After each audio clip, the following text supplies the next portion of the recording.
ஸ்ரீ சிவசங்கரா தேவனே, ஸ்ரீ சிவசங்கரா தேவனே. Shankaram Sivashankaram. Question from Bhaskar.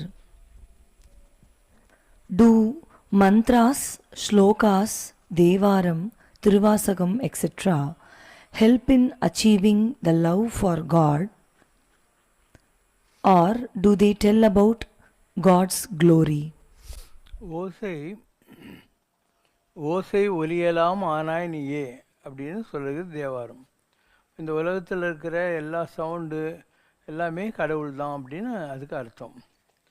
அப்போ முதலில் வார்த்தை இருந்தது, வார்த்தை ஆண்டவனோடு இருந்தது, அதுவே ஆண்டவனாக இருந்தது தான் Bible. First there was the word was the lord himself and that was with the lord அப்படின்னு. அதனால் any sound in this world is called Brahmam. நாதம் பிரம்மம். நாதம்னா சவுண்டு, பிரம்மம். நாதம் பிரம்மம் என்பது. முன்னர் அவனது நாமம் கேட்டாள். முதல்ல கடவுளுடைய பேரை கேட்டாலாம் தேவாரம். முன்னர் அவனது நாமம் கேட்டாள். பேத்தும பெற்றியனுக்கே பிச்சி ஆனாள். அது மேலே லவ் வந்துச்சான் கடவுள் மேலே. தலைப்பட்டாள் நங்கை தலைவன் தாளே. பின்னால் அவளுக்கு கடவுளுடைய பாதத்தில் இடம் கிடைத்தது அப்படிங்கிற வார்த்தையை சொல்கிறாங்க. அதனால் முதல்ல எல்லாத்துக்கும் ஏதோ ஒரு கீவேர்ட், இப்போ கம்ப்யூட்டர் வச்சுருக்கீங்க, செல்ஃபோன் வச்சுருக்கீங்க, எல்லாத்துக்கும் ஒரு கீவேர்ட் பாஸ்வேர்டு வச்சுருக்கீங்க. அதுக்கப்புறம் நீங்கள் எல்லா ப்ரோக்ராமையும் அதில் பார்த்துட முடியும். Once you open up the computer and cellphone எல்லாத்தையும் பார்க்க முடியும். அது மாதிரி ஃபஸ்ட்டு எல்லாத்துக்கும் ஏதோ ஒரு பேஸ், ஒரு வார்த்தை தேவைப்படுகிறது. அந்த வார்த்தை எந்த லாங்குவேஜ்ன்றதெல்லாம் முக்கியமே இல்லை. And whether a person is selling it with proper ப்ரொனன்சியேஷன்ன்றதும் முக்கியமே இல்லை. அது ஒரு உணர்வு, அவ்வளோதான். நம்முடைய உள்ளத்தில் இருக்கக்கூடிய ஒரு ஒளி அந்த வார்த்தையாக தன்னை வெளிப்படுத்தி கொள்கிறதுங்கிற மாதிரி. திருப்பதியில் கோயிலுக்கு போகிறதுக்கு முன்னாலே ஒரு பெரிய குளம் இருக்கும், சுவாமி புஷ்கரணின்னு பேர். அதில் ஒரு ஆந்திரா மொட்டை, ஒரு பண்டிதர் 2 பேரும் வந்து முங்குறாங்க. ஆந்திரா மொட்டை வந்து கோவிந்தான்னு சொல்ல தெரில, கோஹிந்தா கோஹிந்தா அப்படின்றார். பக்கத்தில் இருக்கிற பண்டிதர் சொல்ல நினைக்கிறார், அது கோஹிந்தா இல்லைடா கோவிந்தா அப்படின்ட்டு. மொட்டை தலைக்கு தண்ணிக்குள்ளே போயிட்டு வெளியே வந்தோன்னு சொல்லிச்சு, போன வருஷம் ஒன்று வந்து நல்லா பார்த்துட்டு போன பெருமாளே நல்லா வச்சுருக்க, இந்த வருஷம் அதே மாதிரி வெய்ய அப்படின்னா. அப்போது நம்ம பண்டிதருக்கு ஒரு மாதிரி விஷயமாயிடுச்சான். அவன் எப்படி சொன்னால் என்ன, சாமி அவனை நல்லா வச்சுருக்காருன்னு அவனே கன்ஃபார்ம் பண்ணுறான், நம்ம எதுக்கு அவனை அட்வைஸ் பண்ணோம் அப்படின்னு விட்டாலாம். சொல்வர் சிவபுரத்து சொல்லும் பாட்டின் பொருள் உணர்ந்து சொல்லுவார். If you can tell any word, utter any word, understanding the meaning of it, ரொம்ப நல்ல விஷயம். அப்படி இல்லைன்னா கூட அதுக்கு பலன் இருக்கும். ஒரு ஆள் மரத்தை சுற்றிக்கினே இருந்தான். பத்மநாபா அமரப்பிரபுன்னு சொல்லணும், அவனுக்கு அமரப்பிரபு சொல்ல வரல. அமரப்பிரபுன்னா தேவர்களுக்கெல்லாம் தலைவனேன்னு அர்த்தம், சொல்ல வரல. அதனால் அவன் பத்மநாபா மரப்பிரபுன்னு இருந்தான். பக்கத்தில் இருந்த ஒரு கட்டுக்குடுமி சொல்லிச்சு, படவா அப்படிலாம் சொல்லக்கூடாது, அமரப்பிரபு அப்படின்னு சொல்லணும். அவன் 4 நாள் சொல்லி பார்த்தான். அப்புறம் அந்தாலும் எங்கே நம்மளை திட்டுவானோன்ட்டு மரத்தை சுற்றி விட்டான். அப்போ கடவுள் போய் அந்த பண்டிதரை பலான்னு ஒரு அடி கொடுத்தாரான். கொடுத்துட்டு, எவனோ ஒரு பாவி ஒரு மரத்தை சுற்றி இருந்தான், அதையும் கெடுத்தியடா. அவன் என்ன சொல்லிட்டான், மரங்களுக்கு தலைவனேன்னா. அப்போ நான் மரத்தில் எல்லாத்துக்கும் நான் தலைவனா இல்லையா? மரங்களுக்கும் நான் தானே தலைவன். அவன் கரெக்டாக தானே சொன்னான், உனக்கு என்ன போச்சு அப்படின்னாங்களாம். அதனால் இது எல்லாமே ஒவ்வொருத்தருடைய அண்டர்ஸ்டாண்டிங்கே பொறுத்த விஷயம். அதனால் ஃபஸ்ட்டு கடவுளுடைய அப்ரோச்சில் இந்த நாமஸ்மரணம்ங்கிறது 2 விதமாக சொல்லலாம். ஒன்று மந்திரங்களை வாங்கிட்டு தீட்சை வாங்கிக்கிட்டு சொல்கிறதுங்கிற ஒரு வழி. இன்னொரு வகை அந்த பாடல்கள் இதெல்லாம் கேட்குறோம் இல்லையா, பாடியனே நொடினேன் பரவசமாக ஆடியனே நொடினேன்ற மாதிரி அந்த வார்த்தைகள்லாம் கேட்டுக்கிட்டு பரவசத்தில் லயிப்பது என்பது ஒன்று. ரெண்டுமே நல்லது தான். அதாவது whether you understand or not, if you can get into the ecstatic mood by hearing to the names of the God, nothing wrong about it. It's the emotion which counts, it's the feeling which counts, and not the sastrams. Question from Shubha Bhaskar. 108 திவ்ய தேசங்கள் எப்படி உருவானது? அதில் 108வது திருப்பார்க்கடல் ஒரு திவ்ய தேசமாக கூறப்படுகிறது. அந்த இடத்திற்கு ஸ்தூல உடலுடன் செல்ல முடியாது. சூக்ஷ்மமாக அங்கு செல்ல முடியுமா? இந்த 108 திவ்ய தேசம் அப்படின்லாம் சொல்கிறது ஒரு குறிப்பிட்ட காலத்தில் மக்களுக்கு புரிந்து இருந்த விஷயங்களை வச்சுக்கிட்டு ஒரு லிஸ்ட்டு போடுறது, அவ்வளோதான். நான் தான் தசாவதாரமே கரெக்ட் இல்லைன்னு சொல்கிறேனே. ஒரு தாயோட கர்ப்பத்தில் அந்த குழந்தையோடைய வளர்ச்சி இல்லையா, அதுதான் தசாவதாரம். அதை விட்டு கடவுள் வந்து 10 அவதாரம் தான் எடுத்தாருன்றோம். அந்த 10 அவதாரத்தில் பல அவதாரங்கள் உங்களுக்கு தெரிஞ்சது இல்லை. சாஸ்திரத்துப்படி 21 அவதாரம் சொல்லி கபில ரிஷி போன்றவர்களை சேர்க்கிற ஒரு பద్ధதியும் இருக்குது. அதனால் இந்த நம்பர்ஸில் போய் மாட்டிக்க வேண்டிய அவசியம் இல்லை. அண்டு தசாவதாரம் எப்படி வந்து ஒரு லிமிட்டேஷனுக்குள்ளே வந்துடுதோ to make you understand a serious thing in a very easy way, lucid way, அதுக்காக வந்த மாதிரி இந்த 108 திவ்ய கஷேத்திரங்களும் அந்த மாதிரி தான். நீ வந்து திவ்யான்னா என்ன, ஒரு ஹோலி அப்படிங்கிற அர்த்தத்தில் வைக்கிறேன். அப்போ எவ்வளோ கோயில்கள் நீ எதை திவ்ய கஷேத்திரம் சொல்லியோ எல்லாம் வௌவால் நான் தச்சுன்னு அழுது வஞ்சின்னு உட்காந்து இருக்குது. எவ்வளோ கோயில்கள் வந்து திவ்ய கஷேத்திரத்துக்குள்ளே நீ சேர்க்கலை, ஆனால் நல்லா தான் இருக்குது, எல்லாம் வளப்பமாக தான் இருக்குது. நம்ம பெருமாள் கோயில் இருக்குது, கணபதி சபதி வந்தாருங்க, இதெல்லாம் பார்த்துட்டு இதெல்லாம் என்ன இது சாஸ்திரம் அப்படின்னாரு. நான் சொன்னேன், ஒரு சாஸ்திரம் இல்லை, என் மைண்டில் என்ன வருமோ அந்த மாதிரி தான் பண்ணுவேன், ஆனால் நல்லா வந்திருக்கு பாருங்க அப்படின்னு. அப்புறம் நான் சொன்னேன், சாஸ்திரம் பார்த்து கட்டுற ஆகம சிற்பம் எல்லாம் பார்த்து கட்டுற கோயிலை விட என் கோயில் ரொம்ப வளப்பமாக இருக்குன்றது எனக்கு தெரியும். ஏன்னா எங்களுக்கு எதுக்குமே பஞ்சம் இல்லை. என்ன இல்லை சாமிக்கு, எல்லாமே தான் இருக்குது. நீ போய் எந்த கோயிலையாவது பாரு, இவ்வளோ ப்ராஸ்பரஸாக இவங்ககிட்டையும் கை நீட்டி நோட்டீஸ் அடிச்சு வசூல் பண்ணாமல் ஒரு கோயிலை இவ்வளோ நல்லா வச்சுருக்க முடியுமா? இப்போ இந்த கோயிலே இருக்குது. இந்த கோயில் இங்கே சாய்பாபா இருக்கார், இங்கே அத்திவரதர். நீ காஞ்சிபுரத்துக்கே போனால் கூட 40 வருஷத்துக்கு ஒருக்கா தான் அத்திவரதரை பார்க்க முடியும், மற்ற நாளில் அவரை தண்ணியில் மூழ்கடிச்சிடுறாங்க இல்லையா? இங்கே பாரு, நம்ம அவர் டெய்லி உங்களுக்கு ஆசீர்வாதம் பண்ணுற மாதிரி வச்சுருக்கோம். அங்கே நிற்கிற கோலத்தில் சிவன், லக்ஷ்மி நரசிம்மர், பஞ்சமுக ஆஞ்சநேயர், அந்த பக்கம் காஞ்சிபுரம் ஏகாம்பரேஸ்வரர் கோயில் இருக்கிற சகஸ்ர லிங்கம், ஒரே லிங்கத்தில் 1008 லிங்கம் இருக்கும். இந்த பக்கம் பெரிய நந்தி பகவான் எல்லாம் வச்சுருக்கோமா? ஸோ என்ன இல்லைங்க, எல்லாமே தான் வச்சுருக்கோம். அங்கே பிள்ளையார் இருக்குது, பிள்ளையார்பட்டி கோயில் இருக்கிற பிள்ளையாருடைய ரெப்ளிகா இங்கே இருக்கிறது, அவருக்கும் நம்ம எல்லா வசதிகளையும் பண்ணி வச்சுருக்கோம். துர்கை இருக்குது, 18 கை துர்கை. சேலத்தில் ஸ்கந்தாசிரமத்தில் இருக்குது இல்லையா, அதே 18 கை துர்கை தான் நம்ம இங்கே கொண்டாந்து வச்சுருக்கோம். அதே தான் உங்களுக்கு புதுக்கோட்டை புவனேஸ்வரி பீடத்துலேயும் இருக்குது, இங்கே சேந்தமங்கலத்துலேயும் அதே தான் இருக்குது, நம்ம அதை பண்ணி வச்சுருக்கோம்.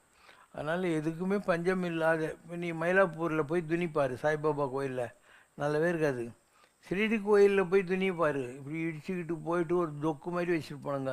நம்ம துணி எப்படி இது பாரு இல்லையா, கோல்ட் பிளேட்டட். அதனால் it's a question of your penance. உங்கள்கிட்ட தவம் இருக்கணும்.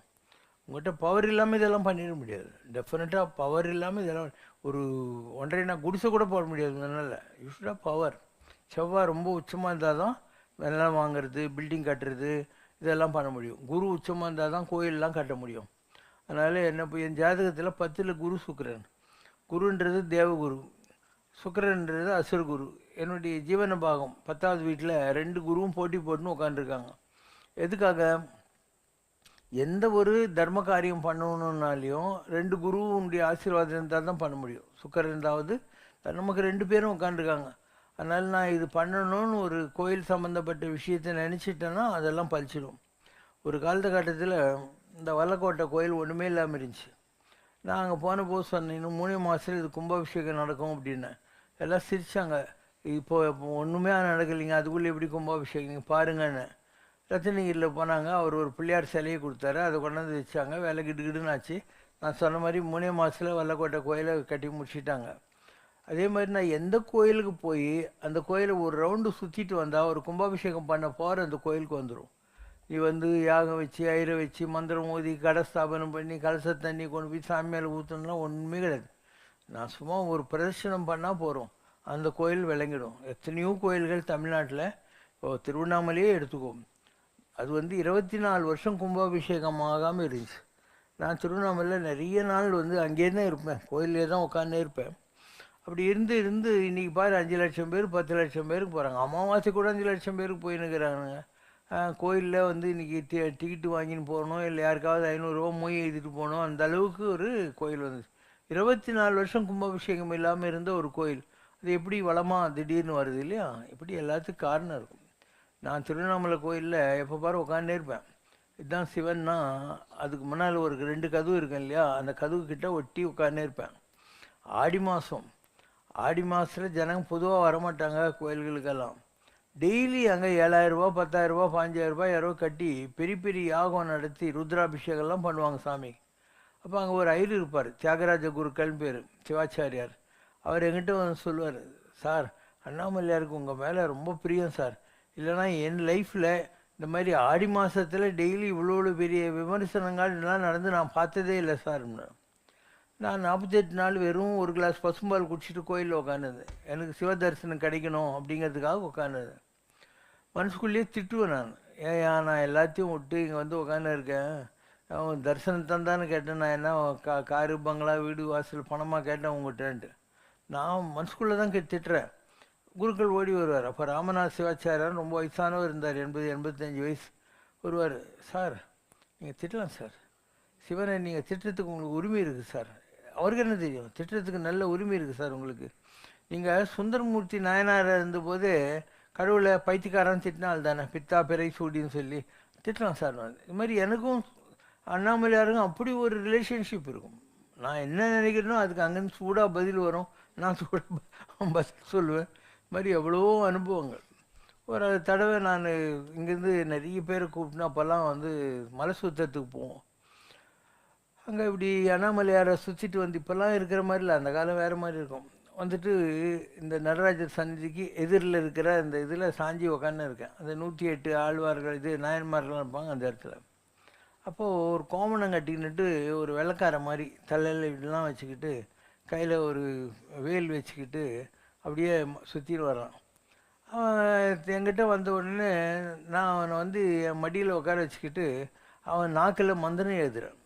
அது அவன் வந்து யாரோ ஒரு வெள்ளைக்காரன் எல்லாத்தையும் விட்டு இங்கே இந்தியாவில் வந்து கடவுளை தேடின்னு உட்காந்துருக்கான், அவனுக்கு பிளெஸ்ஸிங் கிடைக்கணும். அப்போ அந்த மாதிரி ஒரு அனுபவம் கிடைக்கிது. இப்படி பல அனுபவங்கள். நான் அந்த காலத்துலலாம் சஷ்டிக்கு திருச்செந்தூர் போயிடுவேன். அங்கே வந்து ஒரு பிடபிள்யூடி கெஸ்ட் ஹவுஸில் நான் சண்முக சிகாமணி 2 பேரும் தங்குவோம். சம்டைம்ஸ் இவர் கூட இருப்பார், அலங்கார் கன்சாம்பிள்ளைன்னு திருநெல்வேலி சைவ பிள்ளைமார் சங்க தலைவராக இருந்தார். இங்கே மகாராஜா டிபார்ட்மெண்டல் ஸ்டோர்லேருந்து 3வது வீடு அங்கே தங்கின்னு இருப்பேன். அப்போது ஒரு சித்தர் ஒருத்தர் வந்தார், திண்டுக்கல் ராமதாஸ் சாமின்னு சொல்லிட்டு. அவர் வந்து வாப்பா உனக்கு மந்திரம், எனக்கு அவர் தெரியாது, உனக்கு மந்திரம் கொடுக்க சொல்லி உத்தரவாயிருக்குது அப்படின்னு சொல்லி அவர் ஒரு மந்திரம் கொடுத்தாரு. அண்டு அதை வாங்கின்னு நான் வெளியே வர்றேன். நிறைய அப்படியே ஒரு பஜனை பண்ணின்னு போகிறாங்க இல்லையா அவங்க, ஐயனுக்கு ஐயன் முருகன் தான், அனைத்தும் அருள்பவன் முருகன் தான் அப்படின்னு சொல்லிட்டோம்.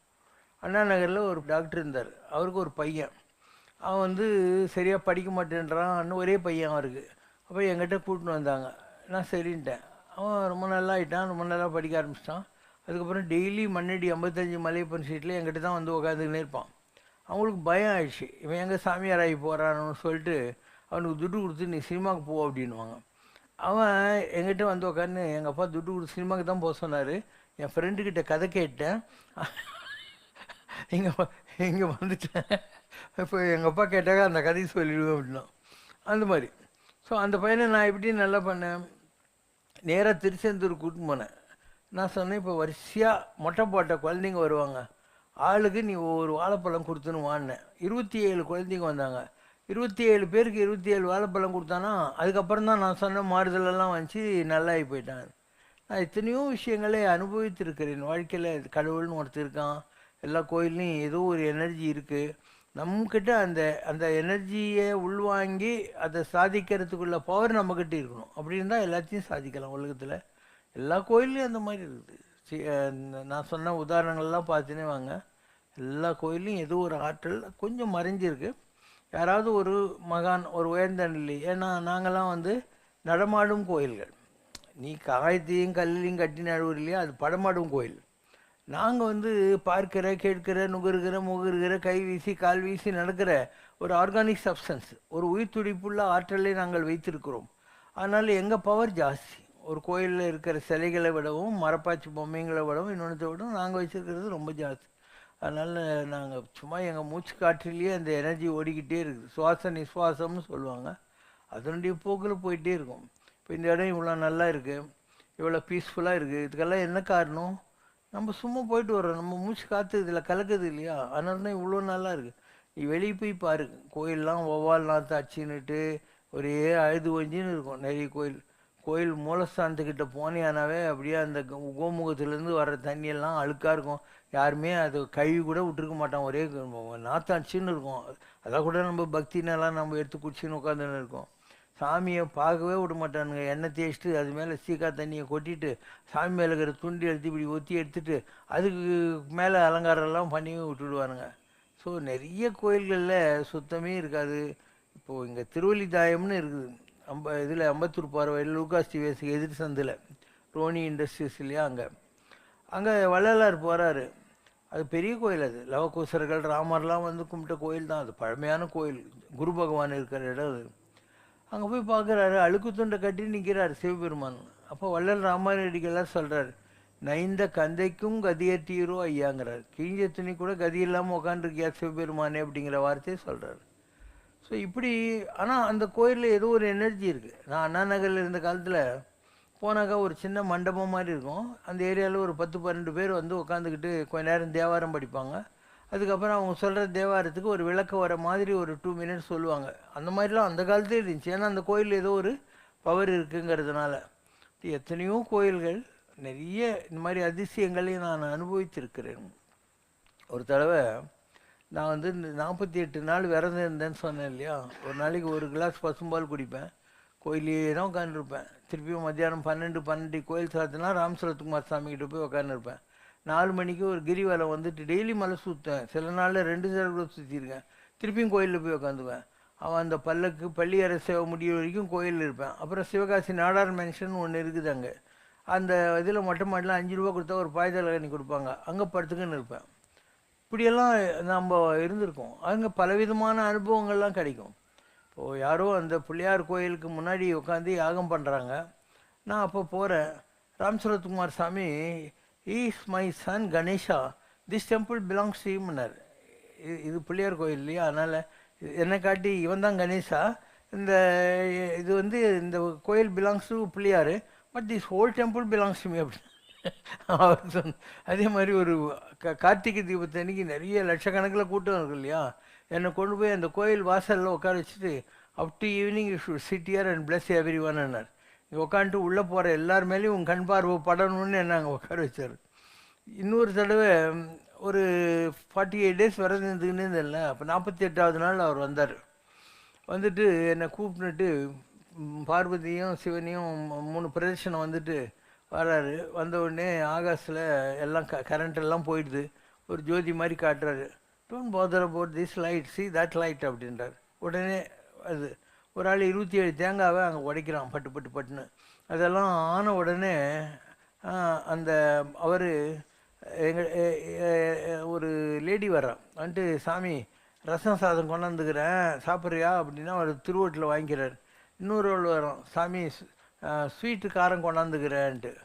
ஸோ என்ன பண்ணுறாரு, என்னை உட்கார வச்சுன்னுட்டு அந்த திருவோட்டில் இருந்து எடுத்து என்னை இப்படி கை வச்சுக்க சொல்லி அந்த ரசம் சாதத்தை பேசி என் கையில் வச்சு இப்படி சாப்பிட சொல்கிறார். அதுக்கப்புறம் அந்த தண்ணி என் கையில் ஊற்றி இப்படி குடிக்க சொல்கிறார். இதெல்லாம் அனுபவங்கள். அது என்ன, ஒரு சித்த புருஷன் கை கழுவக்கூடாது. அதனால தான் ரத்தனகிரிலாம் போய் பாரு, சாமி கை கழுவ மாட்டார். இப்படி தண்ணியில் 4 விரலை தொட்டி எடுப்பார், அவ்வளோதான். அவங்களுடைய வழிமுறையில் அந்த மாதிரி இருக்குது.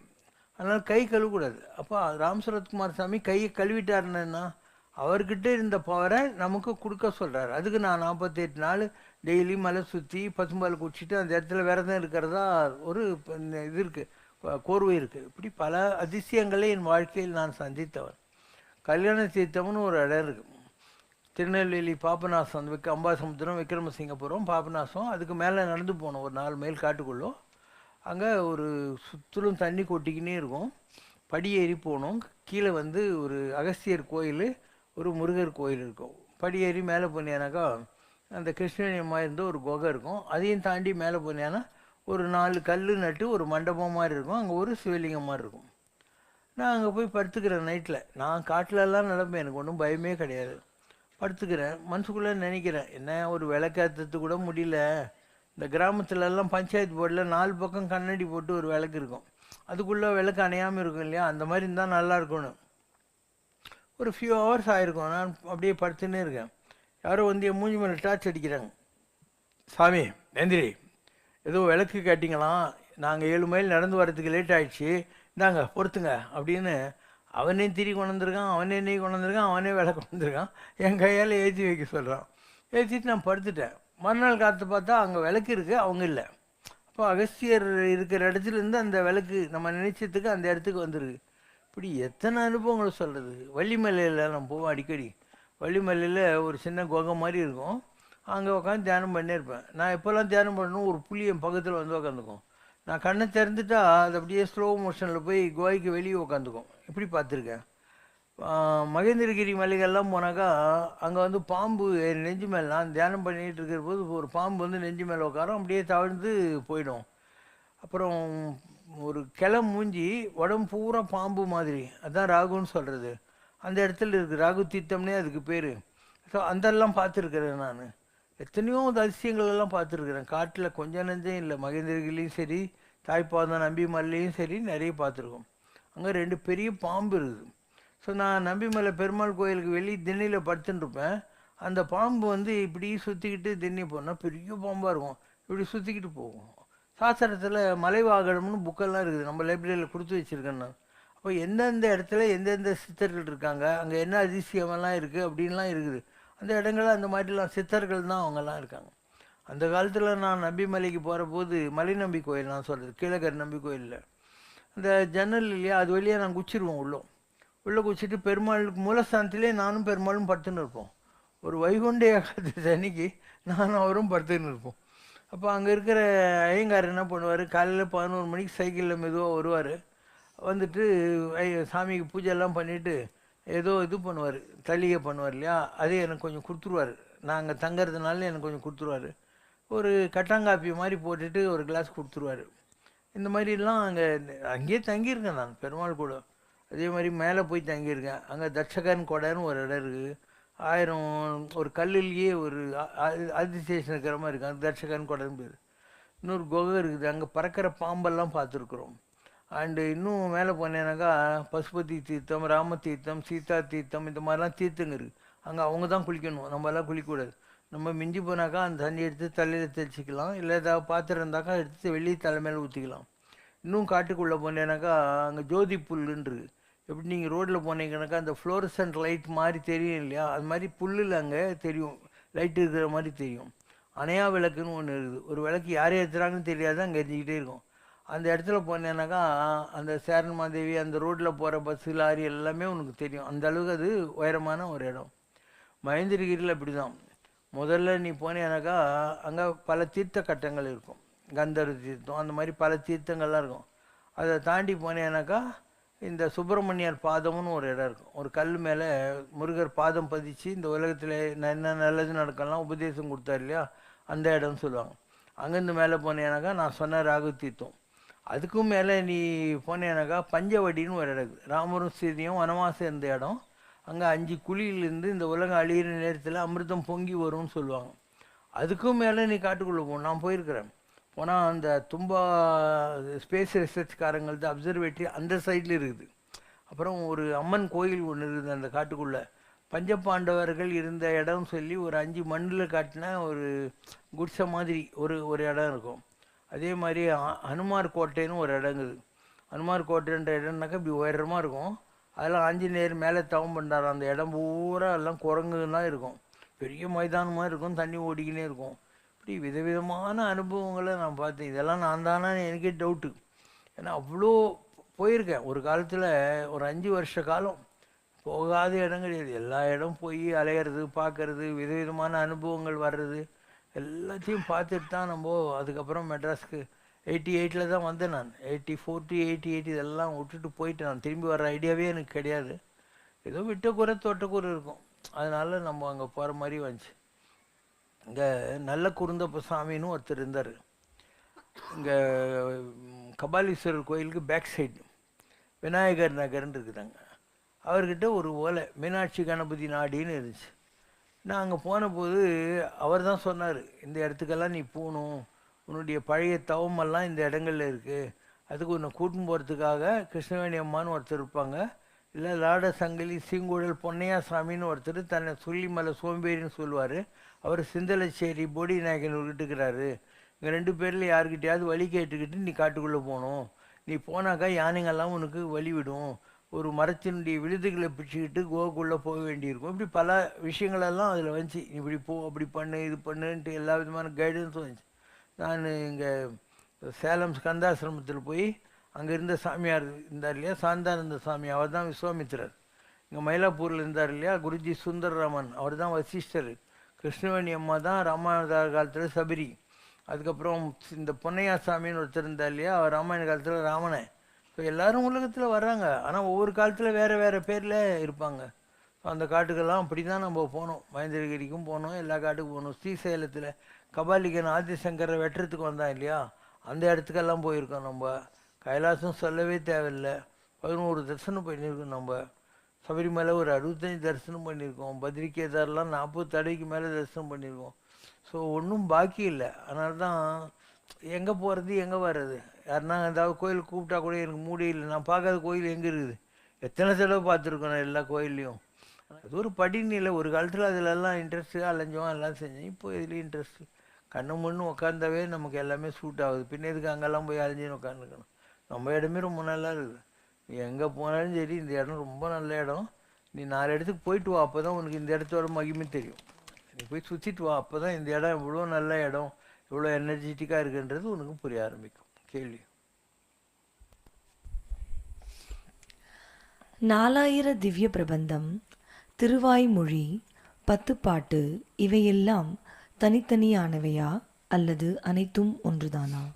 நீங்கள் வேறு வேறு கண்டெம்பரரி டைமில் இருக்கிறத போட்டு ஒன்றா சேர்த்துட்டீங்க.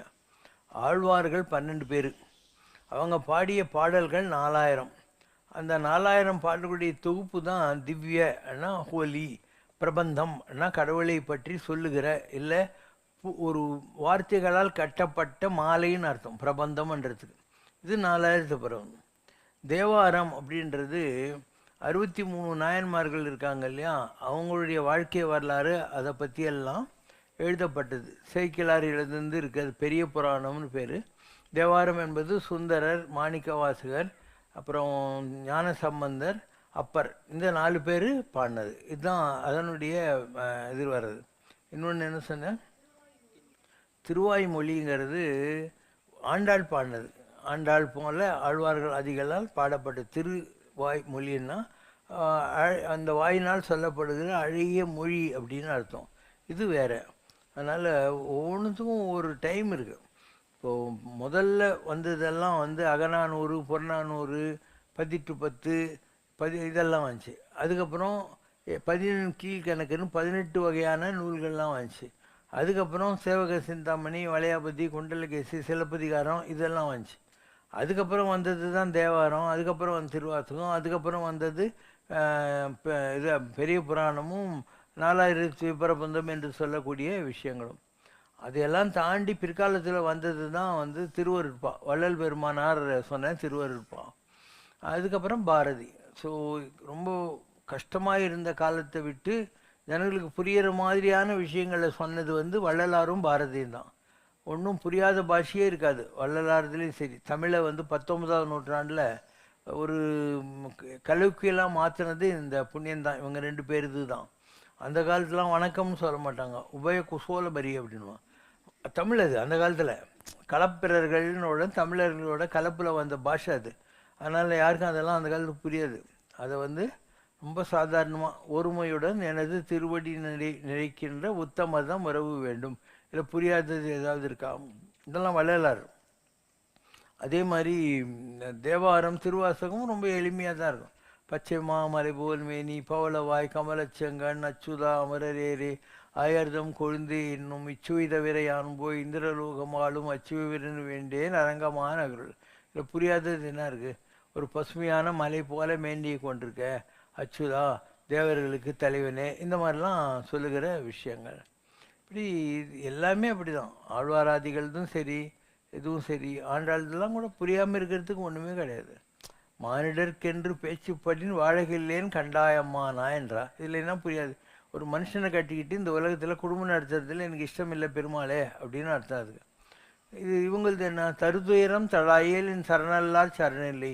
நீ கொடுக்குற கஷ்டத்திலேருந்து நீ என்னை காப்பாற்றலைன்னா உன் பாதத்தை விட எனக்கு வேறு இடமும் கிடையவே கிடையாது. இப்படி ஒவ்வொன்றுமே இந்த ஆழ்வாராதிகள் தாகட்டும் நாயன்மாராகட்டும் ரொம்ப ஈஸியாக புரிஞ்சு கொள்ளக்கூடிய நிலையில் இருக்கும்.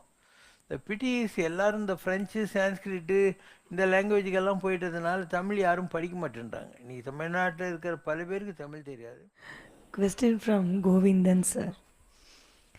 கல்வியின் அதிபதியான கலைவாணிக்கு அன்னப்பறவை வாகனம் என்று கூறப்படுகிறதே, கலைவாணிக்கும் அன்னப்பறவைக்கும் உள்ள தொடர்பு என்ன? அன்னப்பறவை இப்போதும் உள்ளதா அல்லது டைனோசர்ஸ் மாதிரி அதுவும் ஒரு எக்ஸ்டிங்டான உயிரினமா? கல்வி கரையில் கற்பவர் நாள் சில மெல்ல நினைக்கின் பிணிபல தெள்ளிதின் ஆராய்ந்து அமைவுடைய கற்பவே பாலுன் குறுகின் தெரிந்து. பாலையும் தண்ணியும் கலக்கி வச்சா பாலை மாத்திரம் எடுத்துக்கிட்டு தண்ணியை விட்டுற அன்னப்பட்சி மாதிரி அப்படின்ட்டு முதல்ல சொல்லிட்டாங்க. அப்போ படிக்கிறது நிறைய இருக்குது, படிக்கிறவனுடைய ஆயுசு ரொம்ப கம்மி. அதனால நீ என்ன பண்ணணும், ஆராய்ச்சி பண்ணி படிக்கணும். அதுக்கு அன்னப்பட்சியை உதாரணமாக வச்சுட்டாங்க. நல்லதை எடுத்துக்கிட்டு கெட்டதை விட்டுடணும், பாலை எடுத்துக்கிட்டு தண்ணியை விட்டுடணும். அதுக்கு தான் அன்னப்பட்சின்றது வச்சாங்க. இந்த அன்னப்பட்சி என்பது ராமகிருஷ்ணா மடத்தினுடைய சிம்பிளாக ஏன் வச்சாங்கன்னா இந்த ஃபிலாசபி தான். உலகத்தில் நல்லதும் இருக்கும் கெட்டதும் இருக்கும், நீ நல்லது எடுத்துன்னு கெட்டது விட்டுணும். தேவர்களும் அசுரர்களும் பார்க்கடலில் கடைஞ்சாங்க. அதில் ஆலகால விஷமும் வந்தது, அமிர்தமும் வந்தது, மகாலட்சுமியும் வந்தா, ஊர்துவரேதசும் மொத்த கொம்பு குதிரையும் வந்துச்சு, எல்லாமே கற்பக வருஷம் காமதேனும் வந்துச்சு. இப்போ எல்லாரும் எனக்குன்னு எல்லாத்தையும் எடுத்துன்னு ஓடினாங்க. சிவபெருமான் மாத்திரம்தான் விஷத்தை கூட நான் எடுத்துக்கிறேன்னார். அதனால் அவர் பேர் என்ன, தியாகேசன், தியாக விடந்தன் அப்படின்னு. தியாகத்தை பண்ணார் உலகத்துக்காக, உலகம் நல்லா இருக்கணும். அப்போ பெயக்கண்டு நஞ்சு உண்டு அமைவர் நயத்தக்க நாகரிகம் வேண்டுபவர். நாகரிகன்றது சென்ட்டு போட்டுக்குன்னு கிராப்பு வெட்டுறது இல்லை, மற்றவங்க நல்லா இருக்கிறதுக்காக நாம் விஷத்தையும் எடுத்துக்கிறது. பெயக்கண்டு நஞ்சு உண்டு அமைவர் நயத்தக்க நாகரிகம் வேண்டுபவர். முந்தை இருந்து நட்டோர் கொடுப்பின் நஞ்சு முன்பர் நனி நாகரிகர். நமக்கு வேண்டியவங்க கொடுத்தா விஷத்தை கூட நம்ம எடுத்துக்கணும் அப்படின்லாம் நிறைய விஷயங்கள் இருக்காது. அப்போ பார்க்கடலில் தான் அமிர்தமும் வந்தது, ஆலகால விஷமும் வந்தது. எல்லாரும் அமிர்தத்தை எடுத்துக்கினாங்க, ஆலகால விஷத்தை சிவன் தான் எடுத்தார். அந்த மாதிரி உலகத்தில் நல்ல விஷயங்களை நீங்கள் எடுத்துக்கணும், கெட்டதெல்லாம் விட்டுடணும்னு உங்களுக்கு புரிய வைக்கிறதுக்காக தான் நம்ம பெரியவங்க அன்னப்பட்சியை கல்விக்கு உதாரணமாக சொன்னாங்க. ஜோதி வடிவாக சிவபெருமான் நிற்கிறாரு. அப்போ அன்னப்பட்சி வடிவம் எடுத்துக்கிட்டு பிரம்மா மேலே போயினே இருக்கிறாரு. இன்னும் வராக வடிவம் பன்னி வடிவம் எடுத்துக்கிட்டு பெருமாள் பூமிக்குள்ளே போயினேங்கிறாரு. வராக வடிவம் எடுத்துக்கிட்டு போன பெருமாள் என்ன பண்ணுறாரு, சிவபெருமானுடைய பாதத்தை தொட்டுறாரு. இந்த அன்னப்பட்சி எடுத்துக்கிட்டு மேலே போகுது இல்லையா, போயினேக்குது, சிவனுடைய தலை வரவே மாட்டேனுது. ஒரு தாளம்பூ மேலேருந்து கீழே கொட்டுது. தாளம்பூவே இப்படி தான் கதை சொல்லணும். நீ எங்கேருந்து வர்ற அப்படி, நான் சிவனுடைய ஜடையிலேருந்து வர்றேன் அப்படின்னு. அப்போது ஒன்று செய், நான் சிவன் ஜடைக்கு உன்னை கொண்டாந்ததான் நீ கொஞ்சம் பொய் சொல்லணும். சரி பிரம்மா சொல்கிறானேன்ட்டு அது பொய் சொல்லுது, தலையிலேருந்து கொண்டாந்தா என்ன பிரம்மான்ட்டு. அதனால சாபம் கொடுத்துட்டாங்க. இனிமேல் கோயில்களில் தாளம்பூ யூஸ் பண்ணாதீங்க. ஏதோ அம்மன் கோயிலில் தான் யூஸ் பண்ணுவாங்க, இல்லை இந்த பொம்பளைங்களுக்கு தாளம்பூ வச்சு பின்னல் போடுவாங்க. ஓகே, அது வச்சா பேன் வராதுன்னு சொல்லுவாங்க. அதனால் கோயிலில் தாளம்பூ சேர்க்கறது இல்லை இவங்க. அண்டு அந்த பாதத்தை அடைஞ்சி யோகத்துக்கு போன பெருமாள் இருக்கார் இல்லையா, அவருக்கு எல்லா கோயில்லையும் பூஜிக்குது. இந்த போய் சொன்ன பிரம்மாவுக்கு கோயிலே இல்லை, ஒரு 2-3 இடத்துல தான் இருக்கும். வடநாட்டில் புஷ்கர்னு ஒரு இடத்துல பிரம்மா கோயில் இருக்குது. அதே மாதிரி நம்ம சிதம்பரம் கோயிலில் நீ சுற்றி வர்ற போது ஒரு சின்ன சந்நிதி பிரம்மாவுக்கு இருக்கும். 2-3 இடம்தான், மற்ற எங்கேயுமே எல்லாம் விஷ்ணுக்கு தான் பூஜை. சர்வம் விஷ்ணுமயம் ஜெகத். ஏன்னா இவர் யோகத்தில் போய் கடவுளை பிடிச்சார், அவர் ஞானத்தில் தேடி போனார். ஞானம் போய் சொல்லும். எப்பயுமே நீ கொஞ்சம் நெஞ்சம் படிச்சுட்டேன்னு வை, அதை வச்சு பீட்ரு விடுறதுன்றது ஒரு சகஜமான பாவனை, ஒரு வேலிட்டின்னு சொல்லுவாங்க. இல்லாத விஷயத்த இருக்கிற மாதிரி பீத்திக்கிறதுக்காக செய்யுது. கொஞ்சமாக சொன்னால் அது பேர் பீட்ரு விடுறது. அதை விட கொஞ்சம் ஜாஸ்தி சொன்னாக்கா சென்ட் பீட்ரு. ரொம்ப பீட்ரு விட்டாங்கன்னா சென்ட் பீட்டர்ஸ்பர்க். ஸோ 3 விதமான ஆட்கள். இதெல்லாம் ஞானத்துக்கான காரணங்கள். ஞானத்துக்கு போனால் அது பொய் சொல்ல வைக்கும், வேனிட்டின்னுவாங்க அது. அதை விட யோகத்துக்கு போனால் கொஞ்சம் நம்ம அடங்கிடுவோம், கண்ணை மூடி தியானம் பண்ணி ஒரு ஆடி அடங்கும் வாழ்க்கைக்கு வந்து சேர்ந்துருவோம். அதான் இதனுடைய பலன். அதனால் விஷ்ணுவுக்கு மகிமை கிடைச்சிது. பிரம்மா போய் சொன்னதுனால பூஜையே இல்லாமல் போயிடுச்சு அவருக்கெல்லாம். தாளம்பூ கூட பூஜை இல்லாமல் போயிடுச்சு. ஸ்ரீராமனும் மகாவிஷ்ணுவின் அவதாரம். பரசுராமரும் மகாவிஷ்ணுவின் அவதாரம். ராமாயணத்தில் 2 அவதாரங்கள், ஆனால் ஒரே தெய்வம். இது எவ்வாறு சாத்தியம்? நம்ம நாட்டில் ஒரு பிரைம் மினிஸ்டர் இருக்காருன்னு வை. ஸோ பிரைம் மினிஸ்டராக இவர் வந்தார், வாஜ்பாய். இப்போ அதுக்கு முன்னால் பிரைம் மினிஸ்டராக இருந்த மன்மோகன் சிங் இருந்தாரா? நல்லா யோசனை பண்ணு. அதே மாதிரி பிரசிடெண்ட் ஆஃப் இந்தியாவாக இவர் வந்தார், அப்துல் கலாம். அவருக்கு முன்னால் இருந்த பிரதிபா பட்டேல் இருந்தாலும் இல்லையா? ஸோ ஒரு பதவின்றது குறிப்பிட்ட காலம் வரைக்கும், ரிட்டையர் ஆனப்புறம் அந்த பதவிக்கு இன்னொருத்தர் வந்து சேர்றாங்க. அந்த மாதிரி இதெல்லாம் பதவிகள் தான். அந்த பதவிக்கு வர்றவங்களுக்கும் சூப்பர் அனிவேஷன் ரிட்டையர்மெண்ட்லாம் இருக்குது. அதுக்கப்புறம் இன்னொருத்தர் இந்த பதவிக்கு வருவாங்க, வர பதவி இவங்க இருப்பாங்க. ஸோ ஒரே நேரத்தில் பிரசிடெண்ட்டாக இருந்த நிறைய பேர் இருந்தாங்க. அப்படி தான் இதெல்லாம். ஸோ அந்த போஸ்ட்டுக்கு வர்றவங்க ரிட்டையர் ஆகணும், இன்னொருத்தர் வருவாங்க. So it continues, the hierarchy continues. நிர்குணன் அல்லது குணாதீதன் என்று அழைக்கப்படும் இறைவன் உலகியல் ரீதியிலான 3 குணங்களுக்கும் அப்பாற்பட்டவன்தானே? அப்படி இருக்கும்போது மனிதன் பாதி மிருகம் பாதியாய் வந்து ஹிரண்யகசியப்புவை வதம் செய்த நரசிம்மர் ஏன் கோபம் தணியாத உக்ரக மூர்த்தியாய் தொடர்ந்து இருக்க வேண்டும்? அந்த உக்ரத்தை தணிக்க ஈசன் ஒரு சரபேஸ்வரனாக ஏன் அவதாரம் எடுக்க வேண்டும்? நீங்கள் என்ன சாப்பிட்றீங்களோ அது உங்களுடைய பர்சனாலிட்டியை மாற்றிடும். கிருஷ்ண பரமாத்மா இருந்தார். அவர் ஜெயிலில் இருந்தும் நல்ல குணத்தை விடாத தேவகி கிட்ட பால் குடித்தார். அதுக்கப்புறம் ஒருத்தி மகனாய் பிறந்து ஓரிரவில் யசோதை கிட்ட போய் வளர்ந்து அவகிட்டையும் பால் குடித்தார். அதுக்கப்புறம் அவன் அழிக்கணும்னு சொல்லி இவன் ஏவி விட்டான் இல்லையா, கம்சன், அந்த ராட்சசி பூத்தனா, அவகிட்டையும் பால் குடித்தார். அப்போது தேவகி கிட்ட பால் குடித்ததுனால சத்துவ குணம் வந்துச்சு. கொஞ்சம் அடித்து கொஞ்சம் வளர்த்து படவா ராஸ்கல்னு இருந்த யசோதை கிட்ட பால் குடித்ததுனால ரஜோகுணம் வந்துச்சு. அண்டு ராட்சசி கிட்ட பால் குடித்ததுனால தமோ குணம் வந்துச்சு. அப்போனா நம்ம கும்பிடுற கடவுள் கூட 3 தாய்மார்களிடத்தில் பால் குடித்து 3 குணங்களுக்கும் சொந்த குணமாக இருக்கான். இன்னும் சொல்ல போனால் கோயிலில் புரியின் குணமிலவே என் குணத்தான் தாளை வணங்கா தலைன்னுவார் வள்ளுவர். 8 குணங்கள் இருக்குது கடவுளுக்குங்கிறாங்க. இப்போ நம்ம பேசியிருக்கிறது 3 குணத்தை பற்றி. இப்போ பரசுராமருக்கு என்னது, நரசிம்மர் என்ன பண்ணார்? அந்தி பொழுதில் அறிவுருவாகி அவனை மடியில் படுக்க போட்டுன்னு குடலை ஊர்வி ரத்தத்தை குடித்தார். அப்போது அவ்வளோ பெரிய ஒரு ராட்சசனுடைய ரத்தத்தை குடித்ததுனால இவருக்கும் அந்த புத்தி வந்துடுச்சு, ராட்சச புத்தி வந்துடுச்சு. வந்துட்டு ஊன்னு கத்திக்கின்னு உட்காந்து இருக்கிறாரு. அப்போ எல்லா தேவர்களும் எல்லாம் பயந்து போயிடுறாங்க. பிரகலாதம் மாத்தையும் எதிரில் வந்து நின்றுக்கிட்டு, நீ என்கிட்ட விளையாடுறதுக்கு தானே இதெல்லாம் பண்ணுறேங்கிறான். வேத பொருளே விளையாடுதியோ, வேதத்துக்கெல்லாம் அதிபதியாகிற நீ என்கிட்ட விளையாடுறதுக்கு தானே இந்த தமாஷெல்லாம் பண்ணிட்டு இருக்கிறேன். அவன் ஒருத்தன் தான் பயப்பில்லை, இன்க்ளூடிங் மகாலட்சுமி எல்லாரும் பயந்து போயிட்டாங்க. அப்போ அவரை அடக்கிறதுக்காக வேறு வழி இல்லை, அவரே புத்தி கெட்டு போய் உட்காந்துக்கிறாரு. அதனால் சிவபெருமான் சரபாவதாரம் எடுத்து வர்றார். ஸோ பாதி நரசிம்மர் பாதி பறவை இந்த மாதிரி தன்னுடைய ரெக்கையினால் இப்படி ஒரு தட்டுறாரு. அப்போ இவருக்கு புத்தி வந்துடுது. அதனால் அடங்கிடுறாரு நரசிம்மர். இந்த கோயில் எங்கே இருக்குது? இங்கே கும்பகோணத்துக்கு பக்கத்தில் சரபேஸ்வரர் கோயில்னு இருக்குது. மெயின் டெய்ட்டி அங்கே சிவலிங்கம். அந்த சிவலிங்கத்துக்கு பக்கத்தில் இருக்கக்கூடிய கோயில் தான் சரபர் கோயில்னு பேர். நம்ம பொள்ளாச்சி எம்எல்ஏ இருந்தார் ஒரு காலத்தில், மன்றாடியாருடைய மகன் ராஜ்குமார் மன்றாடியார்னு. அவர் அந்த கோயிலை எடுத்து நல்லா கட்டி கொடுத்துருக்காரு. ஸோ அந்த கோயில் சரபேஸ்வரர் கோயிலில் யாருக்காவது இந்த மாதிரி எதிரிகள் தொல்லை கெட்டது இந்த மாதிரிலாம் இருந்தால் அங்கே போய் யாகம் வளர்த்து பூஜை பண்ணுவாங்க. அந்த சரபரை வச்சு அந்த கோயிலில் மூலஸ்தானத்துலேயே வச்சு யாகம்லாம் பண்ணுவாங்க. அதுக்கு சரபேஸ்வரர்னு பேர். எனக்கு தெரிஞ்சு அந்த இடத்துல இருக்குது. சில கோயில்களில் உபமூர்த்தியாக இருக்குது. நீங்கள் இதுக்கு போனீங்கன்னாக்கா நம்ம திருவாரூரில் ஒரு மூலையில் சர்வேஸ்வரர் கோயில் இருக்குது. அங்கே மந்திரம்லாம் கூட எழுதி வச்சுருப்பாங்க. அதே மாதிரி நம்ம திருவெண்காடு தானே புதன் கஷேத்திரம், அங்கே ஒரு சின்ன சர்வர் சந்நிதி இருக்குது. இந்த மாதிரி 2-3 இடங்களில் சர்வருக்கு சந்நிதி இருக்குது. பட் மெயினாக தனியாக சர்வர் சந்நிதி அங்கே தான் இருக்குது. கும்பகோணத்தில் சர்வேஸ்வரர் கோயிலில் இருக்குது.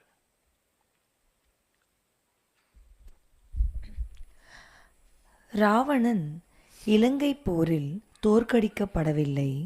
சீதாதேவியின் சுயம்வரத்தின் போது ஸ்ரீராமன் எப்போது பரசுராமரை வென்றானோ அப்பொழுதே ராவணன் தோற்கடிக்கப்பட்டு விட்டான் என்று வேதாந்த தேசிகர் கூறுகிறாரே, இதற்கு என்ன அர்த்தம்? பரசுராமர் கொடுத்த வில்லை ஸ்ரீராமன் முறித்ததற்கும் ராவணன் தோல்விக்கும் என்ன சம்பந்தம்? அதுக்கு முன்னாடி இதெல்லாம் நடந்துச்சு. ராமர் 7 மரங்களுக்கு பின்னால் மறைஞ்சி நின்று வாலி மேலே அம்பு விட்டு வாலியே கொல்றார் சுக்ரீவனுக்காக. அப்போ வாலி சொல்கிறான், ஏன் என் மேலே அம்பு விட்டான்னு? எனக்கு ராவணனை வெற்றி கொள்ளணும், அதுக்காக இவனுடைய சப்போர்ட்டு தேவைன்னு. இவன்லாம் ஒரு ஆளுன்னு சொல்லி இவனுடைய சப்போர்ட்டு பார்த்தியே, நான் ராவணனை வண்டுன்னு நினச்சி கையில் பிடிச்சவன்யா. யார்? வாலி சொல்கிறான், ராவணனை நான் வண்டுன்னு கையில் பிடிச்சவன் 10 தலையோடு சேர்த்து. என்கிட்ட சொல்லியிருந்தா ஒரே செகண்டில் உனக்கு மேட்ரு முடிஞ்சிருக்கும். நீ இந்த குரங்கு பையனை கட்டின்னுட்டு அழுதியே, இது உனக்கு கேவலம்னு. அப்போ அவர் சொல்கிறாரு, நீ அதர்மம் பண்ணிட்டேன்னு நினச்சிக்கினம்பா, சத்திரத்தை இது கீழகம்ன்றார். அதர்மத்தை அழிக்கிறது கூட தர்மந்தான் அப்படின்னு. அதெல்லாம் கிடையாதுயா, உங்களுக்கு தான் இந்த ரூல்ஸ் எல்லாம். நாங்கள்லாம் குரங்குகளுக்கு என்ன, நாங்கள் தாலி கட்டின்னு அப்பா அம்மா கான்வென்ட் ஸ்கூல் குழந்தைங்களை அனுப்பிச்சு நான் உட்காந்துக்கிறோம். குரங்கு அதனால் நீ குரங்குடைய ரூல். இப்போ சுக்ரீவங்கிட்டேருந்து அவள் போனான் தாரா, வாலி கூட்டு இருந்தா. அதுக்கப்புறம் திருப்பியும் கூப்பிட்டு வந்துட்டாங்க. திருப்பியும் சுக்ரீவங்களோட குடும்பம் நடத்தின்னு இருந்தா. இல்லை, எங்கே ரூல்ஸ் இருக்குது? அவங்களுக்கு அந்த ரூல்ஸ் எல்லாம் கிடையாது. जोगी रे क्या जादू है तेरे प्यार में, हो जाए तेरा जो भी आए तेरे दरबार में। जाने ना जग को खबर कब होगी, जाने ना जग को खबर कब होगी। जोगी रे क्या जादू है तेरे प्यार में, तुझसे ही है सब हरियाली महके डाली डाली, तुझसे ही है सब हरियाली महके डाली डाली।